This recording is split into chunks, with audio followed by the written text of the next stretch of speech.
Define mystic, yeah. Yeah, from the definition, I'm just saying, like, from the definition, I don't see an issue. You said someone who... What's the definition? Someone who's... who... Are you talking like ontologically? Anyways, so someone who sees beyond tribes and someone who sees beyond spiritual, spiritual sects, I guess, or boxes. Yeah. I don't know. I think it's like it's metaphysics.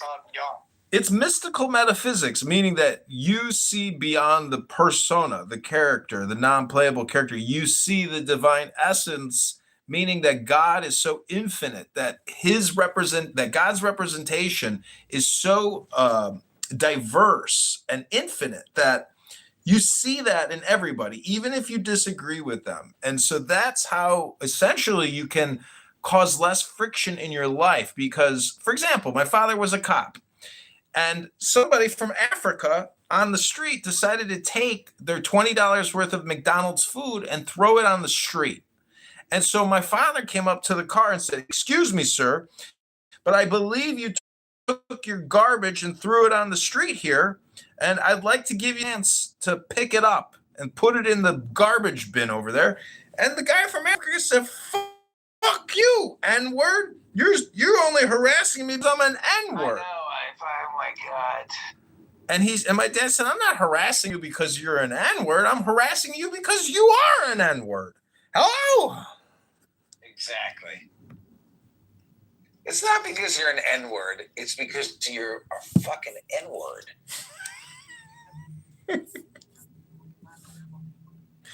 Anyways. And I don't have a problem with people who are the N-word, by the way. See, the thing, So, the one... So here, I just want to see something here. It says the definition of a mystic, according to the Cambridge dictionary, it says someone who attempts to be united with God through prayer. Okay, that's one. Second, relating to magic or having magical powers, dark secrets. So for sure, that's this definition. He was not that. I don't think he was. Of course, he's not a magician. He's not a. You never heard his nickname, Muhammad the Magician? No, I said no, of course not. Oh, well, he is a magician and he is a mystic. It's just your opinion that he's not a mystic. No, it's directly God in the Quran that says this. He's a magician? Yeah, Muhammad was a magician. No, a magician. What is a magician? He was a powerful wizard warlord who nearly conquered the earth with his powerful magic. Clearly, the man must have had some type of mysticism. It's just your opinion that he didn't have mysticism. Hello? Oh, I'm sorry. Adamia, are you a time traveler from 660? Is that chair actually a time traveling chair? Are you from the year 660? Hello? Hello. Yeah, no. So, I can point you to someone who is definitely a mystic in that definition, based on clear historical evidence. But, if we take the definition, like if we try to understand the Prophet through his disciples, through the people who preached his message, through the Quran itself, there is a clear verse that says he's not a magician. So... Do you want me to oppose that? Of course not. Yeah. Well, it's just your opinion that... See, the thing about the Quran is, because of taqiyya, is that when it says Muhammad is not a magician, that's actually saying Muhammad is a magician. It's just like your opinion, though. No, now you are doing taqiyya. No, I'm not. I'm stating my position, aka otherwise... Adamia, let me ask you this. What is the difference between an opinion and a fact? An opinion could be wrong. A fact is a fact. So a fact is never wrong, right? Yeah. Just opinions are wrong?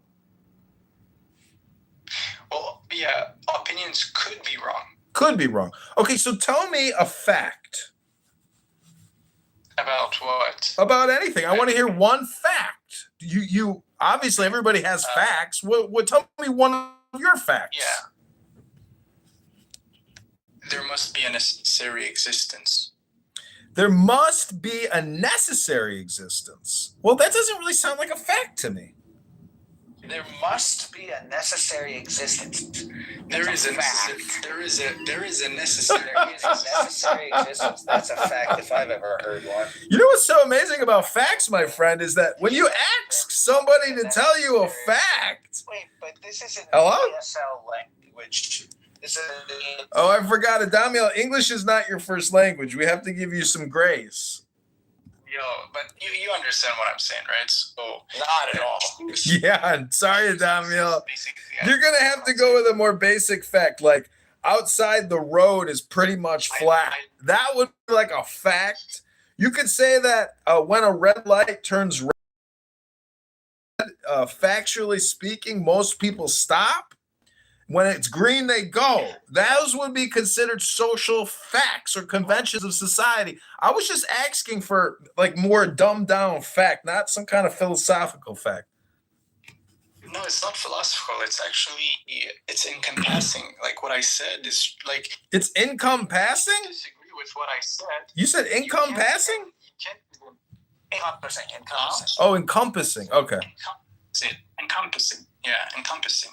So if you disagree with what I said, you can't even point to anything else. Basically, it's like it's. Oh, I see. It's as if I said basically, truth is true. Got it. For you to deny truth, you would have to say it is true that truth does not exist.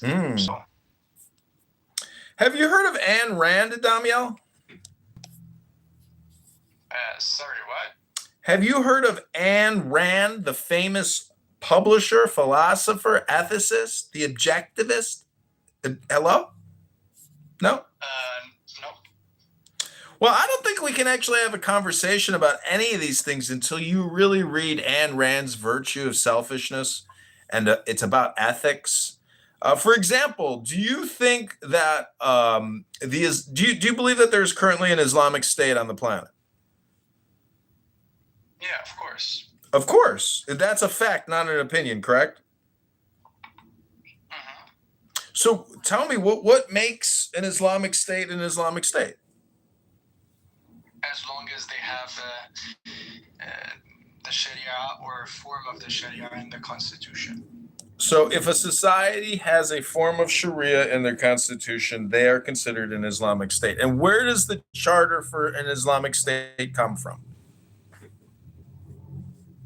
From the consensus of the scholars established. Incorrect. It comes from the Charter of Medina. Are you not aware of the Charter of Medina, the constitution of Muhammad and Islam? Exactly. The real source. Yeah. Well, that's not a consensus of scholars. That's Muhammad's proclamation. So the Covenant of Medina is one of. Okay, so that's one of the documents they based themselves upon for the Sharia. But the Sharia also is based on the Quran, whereas it's also based on Hadith. So it's much more than just that. So that's why, in my opinion, the best answer is just the Jama'ah, the consensus of the scholars, which makes up the Sunnah, basically. Or you could say also the Shia cleric consensus. Right, based on their definition of what an Islamic State is. But I think they don't think, I think that the Shias, they don't think there is an Islamic State, if I'm not mistaken. Because for them to have a valid Islamic State, based on the real definition, there must be an Imam that is alive. One of the 12ers, right? 12 Imam. So you could say Iran from a Shiite perspective is simply like a wish version. It's not even complete. Is that a fact or is that an opinion? No, that's I think. I'm not sure. It's not a fact. Well, it might be a fact. That's the thing. But it's just I'm relaying an information that I'm not sure. So, yeah. And it says that an imam is a Muslim religious leader derived from Arabic for leader or guide, delivers sermons or khutbah, provides religious guidance, and serves as community role model. So it's really just like a leadership position within the Islamic State. But, in terms of like how many Islamic states are there around the world? Is it just one Islamic state or is it multiple Islamic states? There's like maybe 20 more, multiple. Right. So the many faces of political Islam. Anyways, Rabbono Shel Olam, we tried to convince Zach to read a book here today on Clown House. We couldn't get Zach to open a book.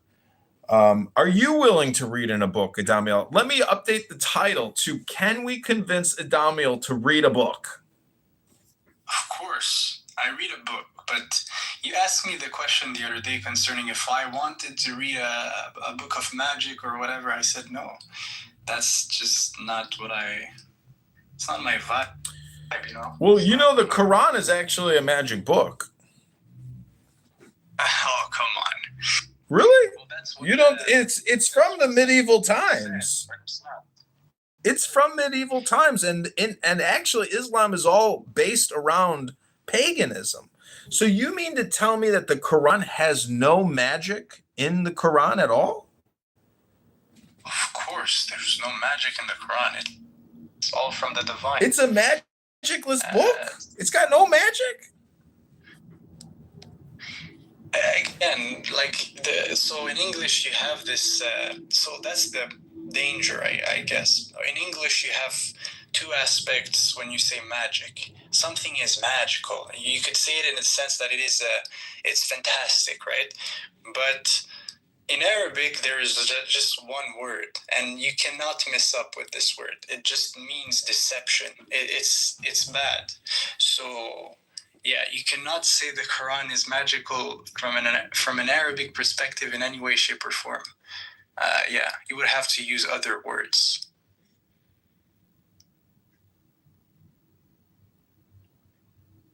Well, unfortunately, you're wrong, because I'm looking at Surah Al-Falaq, 113. It says in Surah An-Nas in 114, known as the Mu'awwidhatayn, the two verses of protection. These are recited to seek refuge from the evil of magic, sorcery, envy. So there literally has a magic spell to essentially negate and invalidate other magic.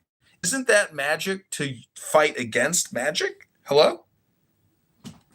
No, of course not. Yeah, so the concept is this, right?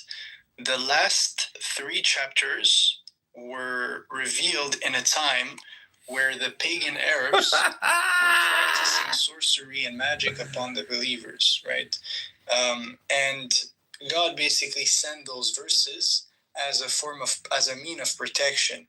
But this is not a magic against. We're not in Harry. It's not Harry Potter here. No, it's literally just. It's a spark of light. It's a spark of the divine. It is true, and it is not. It is not deceiving, right? So that's the difference. Well, it says here they instead followed the magic promoted by the devils during the reign of Solomon. Never did Solomon disbelieve. Rather, the devils were disbelievers. They taught magic to the people along with what had been revealed to the 2 angels, Harut and Marut, in Babylon.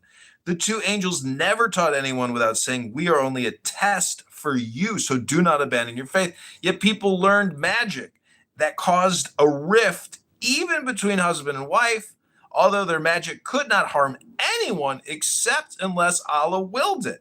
They learned what harmed them and did not benefit them, although they already knew that whoever buys into magic would have no share in the hereafter. Miserable indeed was the price for which they sold their souls, if only they knew. Oh my goodness. What do you think? I think that it's still magic, meaning that that hocus pocus, that what's the word I'm looking for?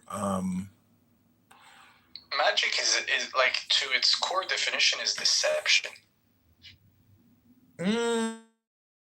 I don't know, because the magi that came and visited Jesus were the wise men of the East. So there is a tradition that predates Muhammad, because that's what he was fighting against, which is this pagan magic. And in this verse, it accuses the Jews of practice, for purposes to evade Allah's will, but nothing can supersede Allah's will. So what I'm proposing is that there are people indirectly or directly practicing magic via Allah's will, with Allah's permission, if it's for good. Because there's good magic and there's bad magic. There's beauty and there's ugliness. And I'm just saying that, it's just like my opinion and your opinion, but our opinions aren't verses. There's no my opinion versus your opinion. I just think there's opinions out there and very few facts. And what people consider facts are actually just opinions, because facts are that rare. Hello? Yeah. So let me just, I see what you mean. And, I'm open-minded. I love to have these discussions. So, the example we have also is the example of Pharaoh. So Pharaoh, he thought that he himself was God on earth, and that people these universities, economically speaking, this increases demand, drives up prices, and also reduces incentive to reduce costs, because the university says, well, what we can do is, instead of reducing costs, we can add a bunch of amenities that are going to attract students to take out large loans. I think my ideal situation would be one in which the government invests very heavily in making sure that people can get an extremely high quality education from a community college or public college, and that it's a very respected thing of, like, it's not considered some third rate thing. It's, you went to one of the public colleges. That's where most people go. You get a good education there, versus spending all of this money to send people to these schools where I really don't think you're necessarily getting any higher education, like a better education at a lot of these schools. I think you're getting more amenities. And I don't know if it's a great use of tax dollars to pay for people to go to colleges with more amenities when they could get a similar quality of education elsewhere at a reduced price without all the amenities. It exists. You can go, where I went for college, UMass Lowell. They have a world-class nanotechnology center. We have a nanotechnology center at my university too. It's about the size of maybe an office that can fit 2 people, and it also has a wet room included in that office. The one at UMass Lowell, which is a state public school, by forging a greater trap, but by following the will of God, having faith in the process that reality will align and chaos will be reduced to right in front of their eyes. So it's a different approach, right? It's the approach that is different. So yeah. Yeah, I guess approaches are different. I'm just playing devil's advocate here and being facetious. I'm just like trying to flush out some, what could be interesting topics. But see, the religion of no religion is still a religion. If you try to stop thinking about thinking, you're still thinking about thinking. So we have this, never-ending cycle and repetitive redundancy that you just can't escape. This paradox of paradoxes. And I'm just saying that whether you're a Muslim, Christian, or Jew, if you are such a strong literalist and you're very disagreeable and very friction based, I just wonder if they really understand what they're talking about in terms of the bigger picture. Because if you have the truth and you have this proprietary information which you think is a fact and not an opinion, but other people just aren't aware of the facts and they think it's opinion, it should actually make you a happy person and not a highly disagreeable, highly friction, and highly annoying person who demands that your perspective be the status quo. And so it's like a mental thing where people can't see the log in their own eye by going to room or being in the street and demanding people accept their opinion as their new fact. It's like a vicious circle that they're playing with themselves, because I think they get what they claim to profess is a fact, because there's a comprehension that should help them eliminate the insanity of them going around and telling everybody the good news. And it's because I don't think they get the good news. Yeah, I see what you mean. It's like you don't see the authenticity in the way people proclaim their faith, because if someone proclaims his faith and he's authentic in the comprehension and the understanding, people will simply just like find it like kind of like common sense. It's oh, okay, it makes sense. Or he's gonna bring an insight, or he's gonna be like a master in the insight he brings. I get what you mean, and yeah, that's interesting. There was something I wrote yesterday concerning humor. Okay, so it goes as it is. To grow old and to lose your humor is to lose your spirit.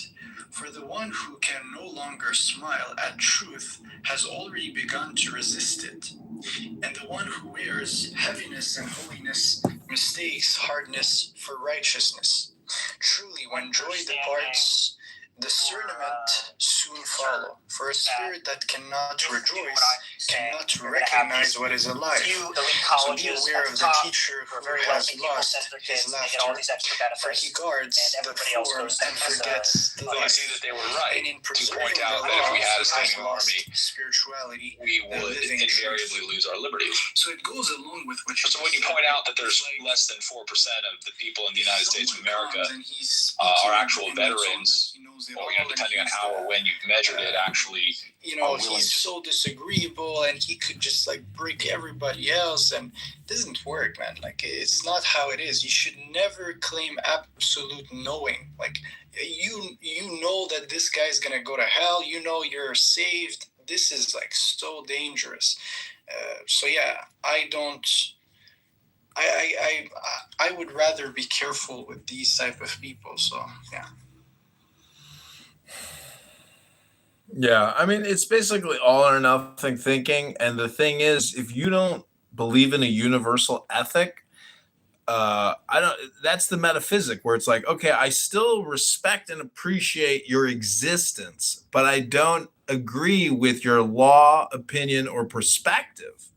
But just because I disagree with it doesn't mean I want to like overthrow you or make you submit to my will. But it's you, the opposing party, who actually, that's what you want to do to me. So it's like, it's ridiculous. And so an all or nothing religious person who has no wiggle room. See, in the word humor, the first three letters are hum. So it's like a positive vibration. But in my opinion, if somebody comes and they have a negative vibration,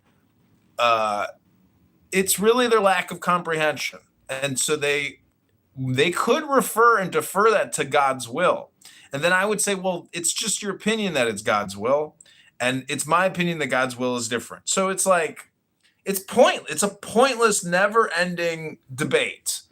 If you really wanted to test somebody's comprehension in the divine, you would just put them up on a stage and say, okay, you got 30 minutes or an hour. Go ahead and entertain me. And let's see what you got. But then you would still never prove the existence of God. You would just merely be showing and making a demonstration of your opinion. So that's why God and ego are technically the same term. They're both concepts, totally abstract. They don't exist in the objective world. Merely it's a subjective world. So we have people who take the objective world and call those facts. And they say the subjective world is merely opinion. But I'm at that point where I think the subjective world, there's a synthesis that happens between the subjective and the objective. Like, that's the real birthday cake. That's the steak dinner. That's the experience and the happening. And it's like, you're going to live for 2.5 billion seconds. Why in the world would you waste your time constantly arguing with people about concepts that are just your opinion. Hello? Yeah, that's actually Dates and fascinating. alliances and everything. Different allegiances. I think you need to better word is allegiances. Their allegiances. Someone could Our first war. maybe not the Yeah, only, the Civil but War was one the of the first. Yeah, so the first war. If you set aside things like the War of 1812 or some of the other small conflicts. Mexico, the Spanish War. Yep, the Spanish-American War. Yep. Yeah. The Civil War is the first war that is being fought wholly based on executive seizure of authority. The legislature was responsible for all the other military expeditions. But when we get to the Civil War in 1861, Lincoln completely ignores Congress. He completely refuses to recognize Congress. Unilaterally suspends the right of habeas corpus, begins jailing people who criticize him in complete violation of the federal limitations on power contained in the First Amendment. He calls it the militias without a declaration by Congress, a complete usurpation of the legislative authority, non-delegable, vested solely and totally in the Congress, in Article 1 of the Constitution. Shit. Schools have these bring kind it of to programs. others, kind It's of just like they they don't have to found advertise something that heavy. like first it should work on them, right? Or else it's really hypocritical, right? Jesus said, remove. Hello, Diogenes. You know that guy TS. Do you know what's so amazing about The Boy Who Cried Wolf? Yes, I do. What? Is that the lesson is so clearly lost on the public. No, there's a secret mystical interpretation of Boy Who Cried Wolf. It's not that you lose credibility the more you complain and cry. It's that every single time it works. So every time you come back with the new complaint, it just reframes the old complaints and it works again. And until you actually bury that wolf that keeps, redundantly complaining, it will never end. Hello? Bury the wolf? What are you talking about? The wolf is not complaining. I meant the boy. Hello? The boy. You said wolf. You meant boy. I see. Yeah, I meant the boy who cried wolf. I'm just saying that guy TS, he creates rooms like, he uses the S word a lot. And it's just like, What is the S word? it ends in an E. I can't say it live on the YE, the YouTube. S and E. Yeah. What? S That's a U. word you can't say. Yeah, SUIC. You can't say that word on the internet. Really? You can't say the N word. You can't say the F word. You can't say the K word. Can I say those words? Can I say those words? You can say them, but you'll disrupt my YouTube live, and then you could shut my entire live streaming operation down. I don't want to do that. Yeah. It's very annoying, and it's ridiculous. And it's amazing that actually I am completely targeted as a white displaying human being for my thoughts when Are you white though? the algorithm believes it's so. It's not important what I think. What's important is what the platform thinks of me. Yes. Am I in the Matrix or are you in the Matrix? I can hear you. I can hear you. Can you hear me? Yeah, so what was the SCOTUS reversal? Was there news that I missed? Well, I'd like your opinion on this, John. Obviously, we know that the law is not quantum, right? It isn't supposed to be a Schrödingerian construction. It's not supposed to be simultaneously approving of and prohibiting certain actions. So when the SCOTUS makes a ruling, it is definitively establishing an interpretation of the law. Well, when SCOTUS reverses itself, what are we to make of the law that has now simultaneously endorsed and prohibited a behavior.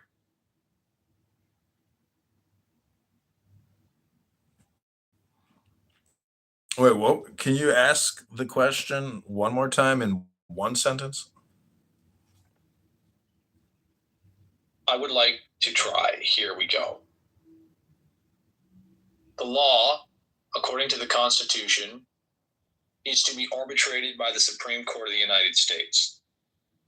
It cannot simultaneously allow and criminalize the behavior. It cannot simultaneously prohibit and endorse behavior. When the Supreme Court of the United States reads the Constitution to endorse a certain behavior, but later the Supreme Court of the United States, the same entity, reads it to prohibit a behavior, what are we to make of this irreconcilable contradiction? And what are the implications for the law itself? Yeah, that was another giant run-on sentence. Can't you compress it to one sentence? Come on. Yeah. Supreme Court of the United States has contradicted itself 250 plus times. Probably in What are we to make of these major reversals of the law? Well, it's personality dependent, and whoever the president, it's not supposed to be. It's not supposed to be, but it is, unfortunately. No, it isn't. Hold on. If it is personality dependent, then it isn't law. No, I'm not in disagreement with you. I find it ridiculous and abhorrent and very upsetting. And, I'm not happy with reality, but I don't know how I can. Hold on. We have to be clear about this.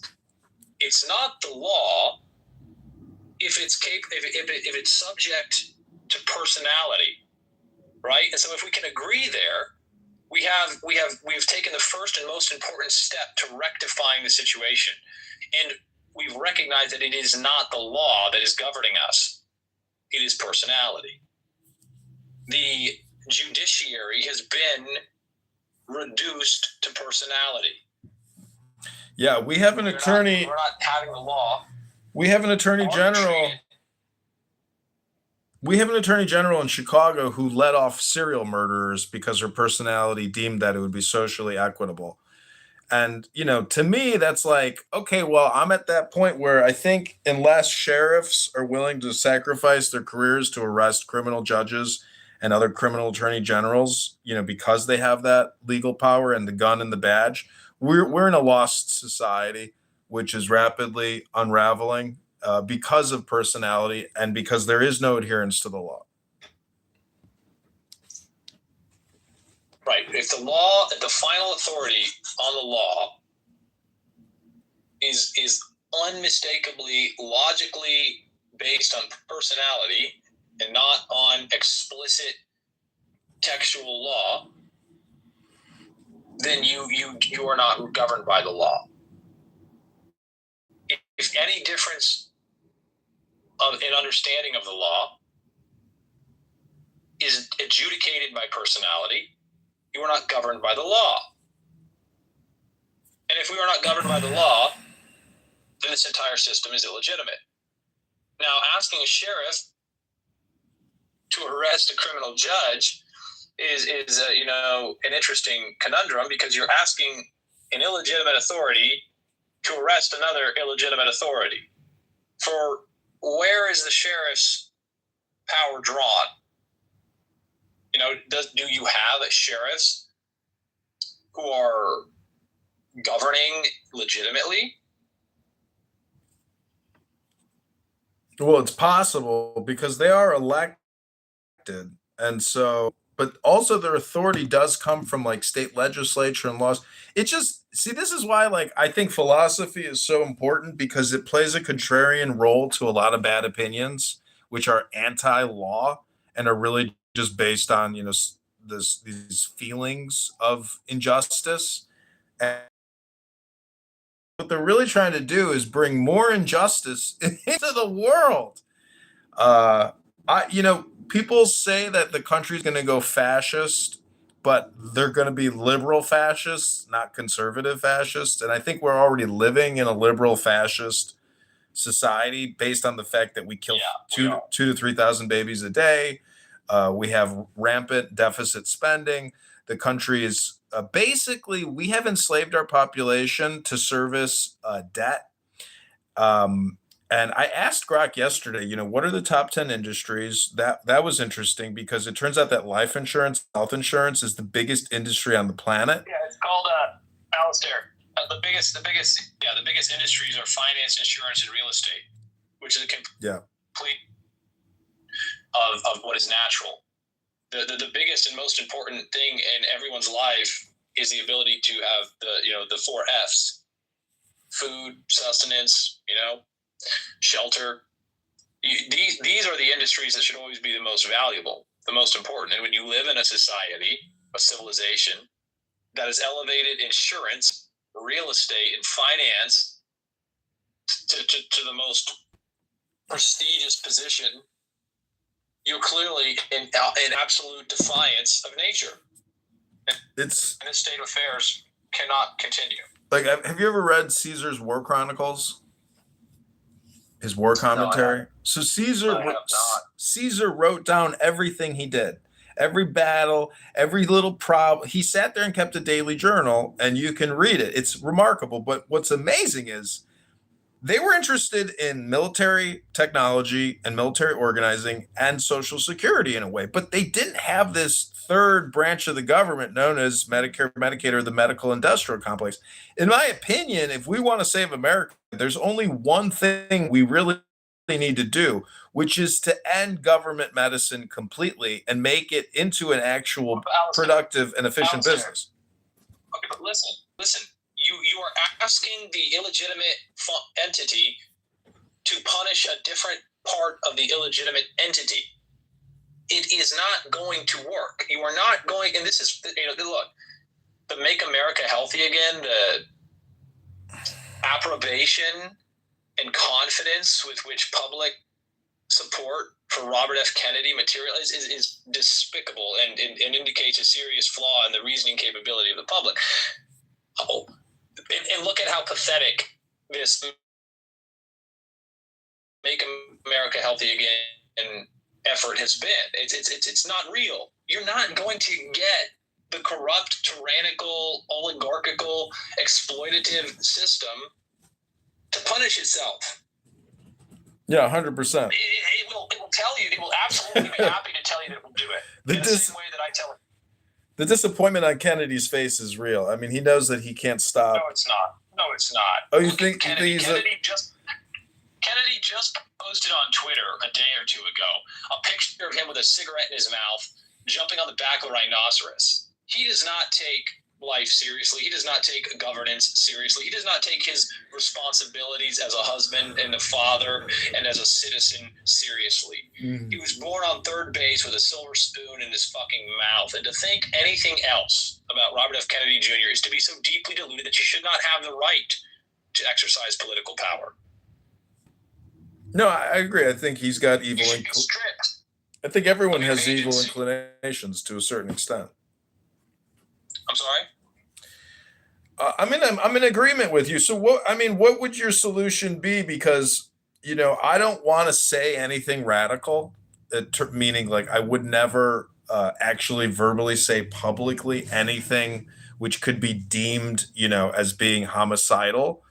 I think that by intelligence, we should be able to manipulate and control the situation, for a utilitarian social benefit. See, the thing is, for the No Kings protest, they put slogans down like healthcare is a human right. Those types of opinions are all or nothing statements. And we obviously know that a huge percentage of the medical industrial complex, probably 80% of it, is completely inefficient and a total waste of our resources and opportunity costs. Ironically, Alistair, the people who are advocating for healthcare as a human right wouldn't know healthcare if it bit them in the ass.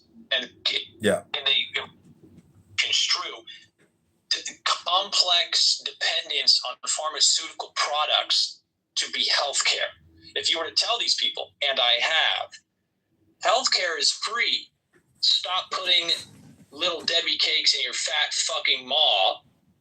They would be outraged. They would need to talk to their therapist. And so, the real irony, the real paradox, is that they're not even making a statement that has any conceptual value because they can't even properly conceptualize health. I mean, these are the same people who heartily embraced healthy at any weight and body positivity. Actually, that looks like a They don't know what a healthy body is. They don't know what health is. When they say healthcare is a right, what they mean is I should be free to get as many pharmaceutical products as I want, whenever I want. They have no further conception than this. And you ask them, what kind of drugs are you on? Well, I take Lexapram and I take, and they just list off all the pharmaceutical products that they think that they need to be healthy. And they're not healthy people. They're weird people. They're unhealthy people. They're not robust. They're not physically resilient. They have metabolic dysfunctions. They have massive deposits of adipose tissue. They have fatty liver disease.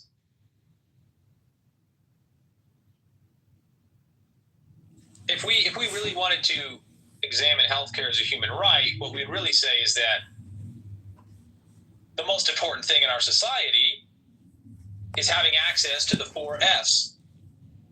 We need to be able to consume foodstuffs that enrich,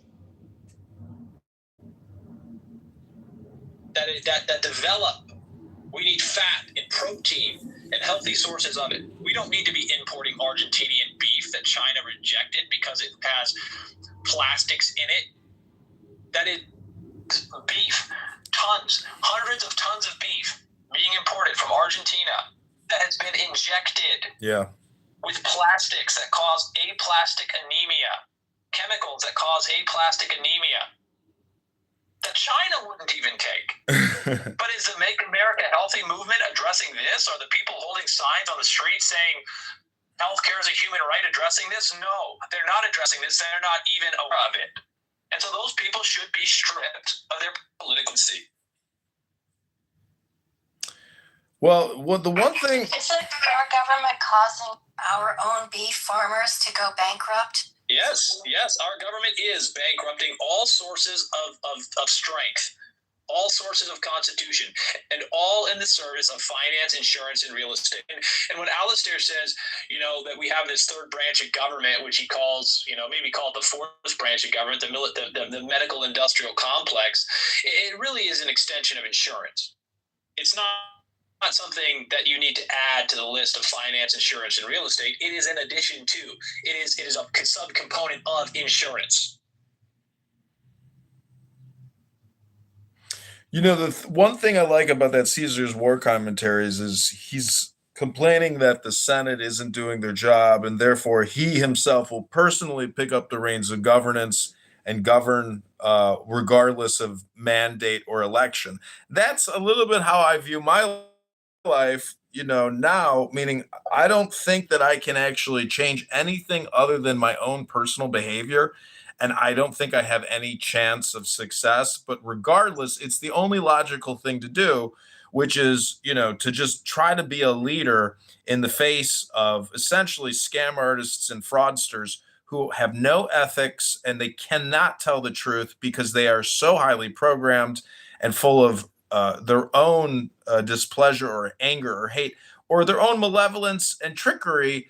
I think the truth of it is, Alistair, that they cannot tell it because to tell it would be to recognize their illegitimacy and to admit their fraud. That's, now let's say it simply, right? Why is it that insurance is the most lucrative industry? Why is it that governments require insurance? It's not natural. It's the government which natural. Makes it lucrative. It's totally artificial. And so that which is not natural is perverse. It is perverse. It is a perversion. It is wholly perversion. You're not going to get people to admit their perversions. See, Muslims will claim that Islam is actually a completely natural and pure religion and supersedes Judaism and Christianity, and that they are Christians and they are Jews, but they're the updated model. And so I was just in a room and I was asking, was Muhammad a mystic and a magician, or was he, just a warlord? The thing is, they will say that magic is completely nullified by Allah's will, by God's will. And they claim that it's purely natural. But, we are living in a complete unnatural economy, an unnatural health situation. Like you just said, you just go to McDonald's. I mean, a chicken nugget is a paste deep fried into a nugget. And so you're eating basically a cigarette in a way. Again, I'm just very disappointed that reality is the way that it is. I don't know when the breakdown really started happening. It could have been the 1920s, probably, 1913. Alistair, if it is productive for you and entertaining for your prospective audience, let's examine the chicken nugget as a microcosm of our problem. Now, you and I both agree, I hope, and I hope your audience would, that people should be free to sell whatever they want. If people want to sell cigarettes for consumption, they want to sell chicken nuggets made of chemicals and paste with no real nutritive value, no ability to sustain or develop the health of the organism, they should be free to sell it. But it begs the question, why are people buying it? And I think when we examine the motivations and lead people to consume those things, we start to find the truth. So the truth is that we're very, very confused, and that economies of scale, subsidies, and fraud have enabled companies like McDonald's to continue to exist. So, Brad on this app, yesterday he was saying, oh, well, they were selling poison. And so the government had to step in and regulate the poison pushers out west who were selling the fake, snake oil. And so the problem is we have never become efficient. The internet does solve efficiency issues, say, for example, Google reviews, where if we had an open economy that wasn't highly regulated and shut down by government intervention and officials in the government, we could actually have an efficient system, a smaller government, smaller problem system, because of reviews and because of credibility, using the efficiency of internet communication technology. All technology advancements of all time have always been basically communication. Most medicine, chemotherapy, etc., it's all a scam. It kills you. It doesn't cure you. The vaccines, etc., it kills you. It doesn't cure you. It's not an additive to boost your health. It's a degradation to your health. And you're retarded if you think it's the opposite. You are an R word. Right. And we need to understand that's an incredible insight. That all of these things that we consider technological innovations are really innovations in communication. That's really what it is. And so when you allow the communication to be controlled by an illegitimate government, you're fucked. And we are here where we are now, fucked, because the majority of our communication is mediated by an illegitimate government that has a vested interest, its very survival, in ensuring that you do not develop alternative means to authentically communicate and to organize yourselves and to exercise your agency and resist. The subsidies which were generated as debt to the public to allow the government to seize control of the internet as a technology were vital to the continuation of this illegitimate state. Thank you for that insight, Al. Yeah, I just kind of look at this app. I mean, this is an advancement in technology, but it's actually for the purposes of communication. And the thing is, we have a player error, like a non-playable character error in the system. That's the problem, is there is no resistance. There's only highly programmed people. And so, if you want to, in my opinion, life has like basically become a video game of my choosing in a way. Like my whole experience over the past, 20 years has been my choosing. And I'm just, I feel bad for people that never had the willpower to choose for themselves and just merely did what they were suggested to do. And that's the basis of Pavlovian conditioning and hypnosis itself, which is suggestion. And so we live in a suggestion economy where there is no resistance, and resistance is futile because the platforms censor the reverse suggestion. Well, we don't need to get hyper focused on this. We need to be focused on the resistance. The First and Second Amendments are concerned with the most important aspects of freedom, which are the ability to psychologically and physiologically resist. This is the necessary element of ratification. The states would not ratify a document that would not allow their resistance psychologically. That is their ability to express, print, communicate opposition, resistance, or physiologically by the keeping and bearing of arms as a means to overthrow a government that would negatively or seek to use the threat of force to compel their slavery, to diminish their freedoms. Unjustly, there is a just diminishment of freedom. You can and should cooperate with others and voluntarily assent to the restriction on your liberty for the prosperity gained, the benefits gained. This is the 10 Commandments. Thou shalt not covet thy neighbor. Clearly infidelity is so corrosive and destructive to a community that it's listed twice in the 10 Commandments. There's only 10 of them, and twice they address infidelity. They address coveting your neighbor's wife, taking your neighbor's wife.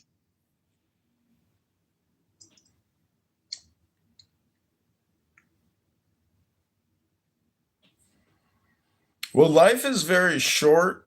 And unfortunately, even though I think that, our reality in society is out of compliance, I'm not necessarily willing to sacrifice my experience to what I think could possibly aid to some type of a reversal, because the problem is outside of my scope, meaning it's so expansive and large that it's essentially futile. So it's like, try to enjoy your little gated categorized experience as much as possible, because there is no way that you're going to stop the mind virus, which is 100 million people. They have no idea that they are their own worst enemy. Let me clear about this for the audience, because it sprang to my mind as soon as I said this about the 10 Commandments, that many people don't understand that the 10 Commandments mention adultery multiple times, or that, infidelity. So the 7th commandment is, you shall not commit adultery. And the 10th commandment says, you shall not, which is always reduced by the Judeo-Christian narrative to, you shall not covet, or do not be jealous. The actual faithful translation is very long, and it's, you shall not covet your neighbor's house, you shall not covet your neighbor's wife, or his male servant, or his female servant, or his ox, or his donkey, or anything that belongs to your neighbor. It specifically sets out his wife and his house. His house, most importantly, his wife, secondly. This is the 10 Commandments. This is understood in antiquity. Yeah, 10, not 11, 10, not 9. I'm sorry? 10, not 11, 10, not 9. It's 10 rules to live by. But when you compare it to Muhammad's rules, which is pay up and fight with us or we'll kill you, that is by force, not by convention or suggestion. That is mafia gangsterism. And, the founders of this country knew all about Islam. They had 1,000 years of history to back up the Constitution, to back up the Declaration. I don't know what you're speaking for, but let's go ahead. We got some other people in the room. Alan, the pervert, and King Nav, the deceitful liar. King Nav the Deceiver. A deceiver, yeah. Who doesn't think much of lying. And I would like other opinions on the SCOTUS reversals. You still haven't answered. I mean, you did answer, Alistair, and I appreciate that. You gave a very clear answer that, clearly the government that can reverse the law is not a law. It is a governance of personality. Right. But see, my complaint against your complaint is that you keep bringing up the term illegitimate government. The thing about illegitimate government is all governments, in a way, are illegitimate, but that's the nature of the governance, where it's distasteful to you. That's not, I would agree with you that most governance structures are illegitimate, but it is not beyond conceptualization or manifestation for a time of a government structure that is wholly consensual. This is what a contract is. These are, governments are not the most productive endeavors of man. They are necessary endeavors, but the most productive and profitable are contractual. The commitment of an individual to another to say, I will do this thing. I would say it's not so much contractual, but more situational. And there are macro and micro governments. I just went to the VA hospital, and there's 6 African Americans in bow ties. One is the president of the hospital, and they look to me like the biggest fucking scam artists I've ever seen. Meanwhile, they got all these doc. If you want to go into the scam that is Veteran Affairs, we can do that. But I would like Alan to weigh in on these SCOTUS reversals. Alan, are you familiar with the question? Are we talking about the Voting Rights Act decision? No, we're not talking about any specific reversal. It is a matter of fact that there have been more than 250 reversals of Supreme Court ruling. That is direct reversals. We're not talking about rulings that were seemingly on a similar issue but address different elements of the legal question. We're talking about specific reversals. And